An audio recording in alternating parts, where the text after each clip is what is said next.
Welcome to Above Par. I'm your host, Kathy Hartwood. I show you how to take more of your talent to the golf course without practicing harder, taking more lessons, or buying new equipment. I show you how to end the frustration of underperforming so you can start playing to your potential. This is where you are going to learn how to think above par so you can play below par. Let's get to it. Hello, my golf friend. Welcome back to Above Par. Super happy that you're here and listening. I wanted to take an opportunity to give a shout out to one of my clients, and she's also a member of the Above Par Academy, who sent me an email with some success that she has had already this season about working on the mental part of the game, working on her mental management. And so I wanted to share it with you, what she wrote, so that you could see yourself in this perhaps, or find the wins that she found. So what she said is she played golf on a Thursday on a hard course and she shot terribly. And she left the course having zero confidence in her game. And then she wrote today, which was a Saturday, I played in my first tournament of the season. I had so much anxiety Thursday night, Friday, and this morning. All the old competition memories of playing awful came back to me. I told myself, this is her speaking, this anxiety is about how you get to feel at the end of the round. Despite how badly you played Thursday, you haven't lost your game. What you shoot today does not define you as a person. You'll play hundreds of these events. This one doesn't matter. Just use your relaxation techniques and you'll be fine. I ended up playing pretty good and won the tournament. Thank you for teaching me how to work with my mind. So I wanted to give a shout out to Jennifer, who sent me that email and had a lot of success this season. So she had a bad round, basically what she's saying. All the old thoughts came back in. She started creating a lot of anxiety for herself around the tournament. And she had some thoughts that she went to, some things that she had evidence of that she could remind herself about on how to manage her mind about it. She went out there, played well, and won the tournament and mastered her mind around the game of golf. So I want to give a shout out to Jennifer and give you some evidence of how you can have a bad round. You can listen to your brain getting super anxious and you can still rely on some of the skills that you've learned here by listening to the podcast or inside the academy or just practicing managing your mind around it. So high five, Jennifer. Thank you so much for sharing that. I asked for her permission to share it with you and she said, sure. Share it, share my name, share it anonymously. I don't care. She said, I'm so tootin' happy. So I'm so tootin' happy for you too, Jennifer. Way to go. All right, so what I wanted to talk to you today about, I almost said you guys. So what I want to talk to you guys about is creating emotions on purpose, which is a little bit of what Jennifer did in this. She was noticing the anxiety and she decided that she wanted to create something different for herself. And what I want to do is share it with you from a different angle, thinking about it as what emotion do I want to create? So a lot of times we go out and play golf and we feel like we're at the effect of the game of golf, meaning that golf creates emotions for us. Situations create emotions. We'll just go out and play and see what happens.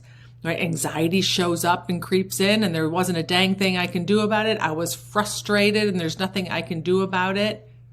When I talk about on this podcast is that you want to play golf from your preferred state. I call that one of the 3 C's, calm, certain, or confident. You get to define it though, but for most people, they would be thrilled to play from that emotion. The reason you want to play from that emotion is because when you're experiencing that, you're able to think clearly and swing freely, move your body freely. So what I want you to do to practice for the season is I want you to go and deliberately create an emotion. Ask yourself how I want to feel today. And I'm not saying how I want to feel at the end of the round, which you can have. I don't want to feel like I won and therefore I'm like super proud. We can't always create a result at the end of the day on our performance because there's a lot of golf involved. But how do I want to show up throughout the day? How do I want to feel when I go out in this round today? In your day-to-day life, it's like, how do I want to show up when I talk to these people today? How do I want to feel? You're going to work, how do I want to feel? Right? That's setting an intention and creating an emotion ahead of time on purpose. What emotions do you need to have for you to be able to play your best golf? What emotions do you need to have at work or at home or in your day-to-day life for you to thrive and have a great day, regardless of whatever happens around you? I think for the most part, a lot of us don't feel like that's something that we can do. That's something that happens to us, that we're at the effect of. the day, other people, situations, our brain even. Right? We witness our brain. We're like, well, I couldn't help it. It just started getting negative and I couldn't stop it. So what I want you to do in this exercise or just listening to this podcast, what I'd love for you to practice off of the golf course so that by the time you go and play, you have so much more evidence that this is a possibility for you, that you're going to have a lot more successful rounds, a lot more enjoyable rounds. Okay. So I don't care if you do it on the golf course or not, but I want you to start practicing this. I want you to decide how you want to feel in any given situation. What emotion do you need to create in that arena? Okay, so if I was talking about golf, you might say, today I want to be motivated. I want to be determined. I want to be peaceful. I want to be calm. I want to be certain. Right? What emotion do I want to create? What do I want to feel today when I'm out there playing? Because when I feel that way, I can make some pretty good swings. I'm going to enjoy myself. I'm not likely to get in my own way. Off of the golf course, maybe you're going to have a conversation with somebody, and how do you want to feel during that conversation? You have a meeting with your boss. You have to have a conversation with your kids. You're going to interact with some people at the store. Like, how do I want to feel when I'm interacting with these people? Do I want to be irritated? Do I want to be annoyed? Because if I am, I'm going to be short. I might be rude. I'm going to be impatient a little bit.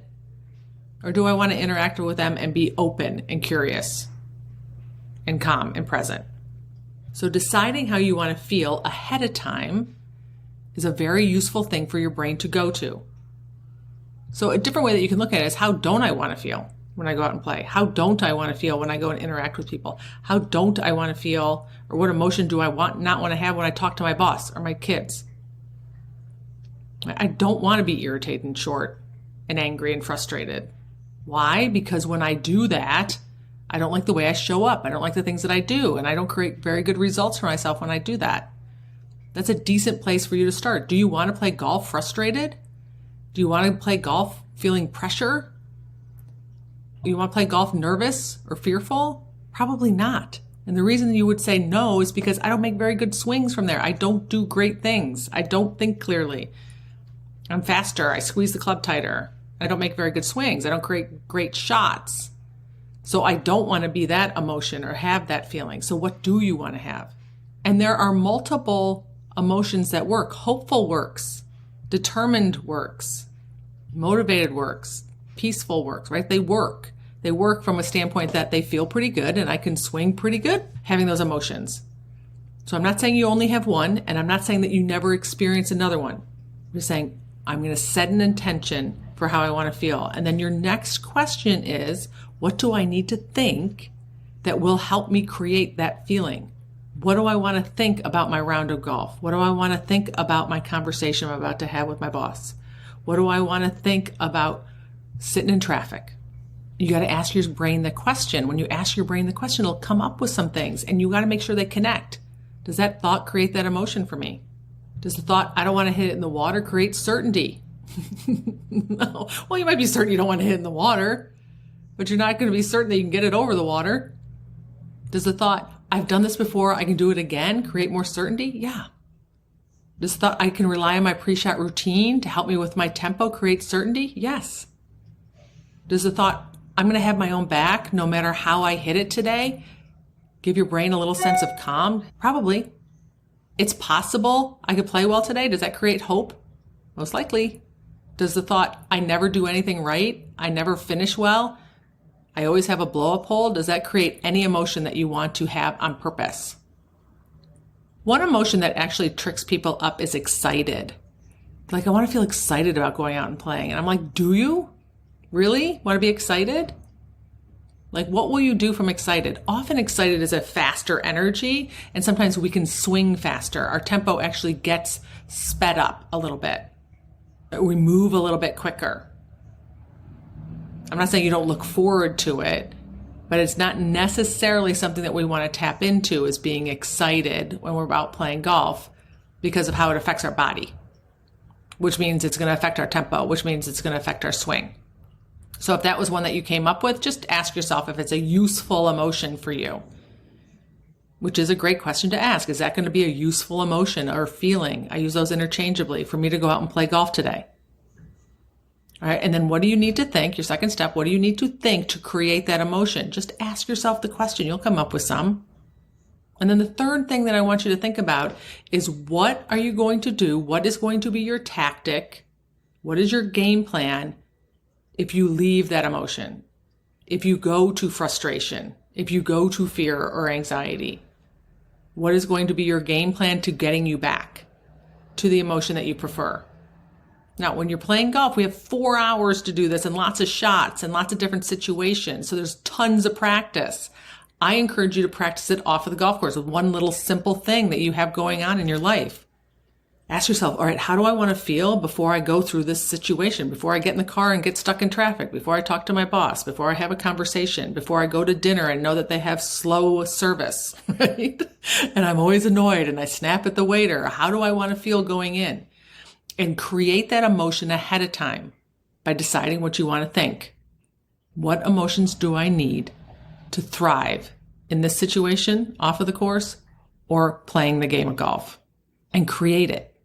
And when you get evidence that you actually are the creator of how you get to feel at any given moment in time, it's super empowering. You feel so much less at the effect of life in the game of golf. You get ahead of it so that you can create a really great result. Well, this is how I need to feel so that I can create these actions and produce these results. Your job is to shift and pivot to the dialogue in your head that'll create that emotion. A different way of looking at calm, certain, and confident, or any emotion that you find useful for you on the golf course, create that emotion ahead of time. How do I want to feel? What emotion do I need to have and produce so that I produce my best results, so that I am thriving? And practice it. Get intentional about it. Get in the habit of doing it. Your day is going to change and shift, and I promise you your performance will shift for the better as well. All right, my friends, practice creating your emotions ahead of time. All right, and if you want any help with this, or join me and Jennifer and a lot of other people inside the Academy who are producing amazing results, you can join at abovepar.club. I hope to see you there. All right, have a beautiful week, and I'll talk to you next Wednesday. Bye.